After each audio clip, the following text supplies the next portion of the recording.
বাংলাদেশ আজ শিবিরের জন্য দুর্ভিক্ষ ঘটে। জমিনে শিবিরের শহীদের রক্ত ঝরেছে, সেই জমিন আল্লাহর দ্বীনের জন্য উর্বর হয়ে গিয়েছে। যেই জমিনে শহীদের রক্ত ঝরেছে সেখানেই শিবিরের দুর্ভেদ্য ঘাঁটি তৈরি হয়েছে। সুতরাং বাংলাদেশ আজ শিবিরের জন্য দুর্ভেদ্য ঘাঁটি।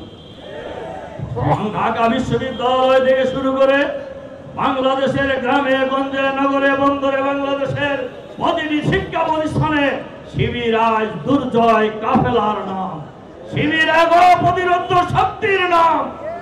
আদর্শিক ভাবে যদি কেউ মোকাবেলা করতে চান করতে পারেন, কিন্তু বেশি শক্তি ব্যবহার করে শিবিরকে মোকাবেলা করতেছে বেশি সুবিধা করতে পারবেন না।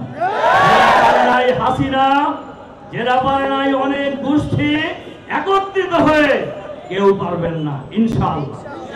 সুতরাং আমি আজকের এই প্রতিষ্ঠা বার্ষিকীর সমাবেশে শিবিরের কাছে আহ্বান জানাতে চাই।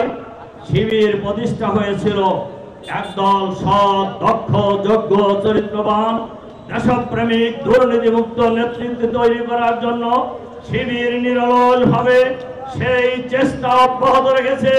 এই চেষ্টা শিবিরের অব্যাহত থাকবে যতদিন বাংলাদেশের জমিনে আল্লাহর আইন এবং সৎলোকের শাসন কায়েম না হবে ইনশাআল্লাহ। শিবির দুর্নীতিমুক্ত নেতৃত্ব জাতিকে যতদিন পর্যন্ত উপহার দিতে না পারবে ততদিন শিবিরের সংগ্রাম অব্যাহত থাকবে।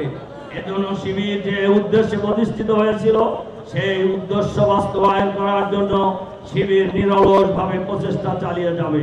শিবির বাংলাদেশের সকল ছাত্র সমাজের কাছে ইসলামের সুমহান আদর্শের দাওয়াত পৌঁছে দেওয়ার মধ্য দিয়ে, একদল দেশপ্রেমিক নাগরিক তৈরি করার মধ্য দিয়ে আগামী দিনের বাংলাদেশ হবে সমৃদ্ধ বাংলাদেশ, চাঁদাবাজ মুক্ত বাংলাদেশ, দুর্নীতি মুক্ত বাংলাদেশ, আধুনিক বাংলাদেশ, মানবিক বাংলাদেশ, ইসলামের বাংলাদেশ ইনশাআল্লাহ।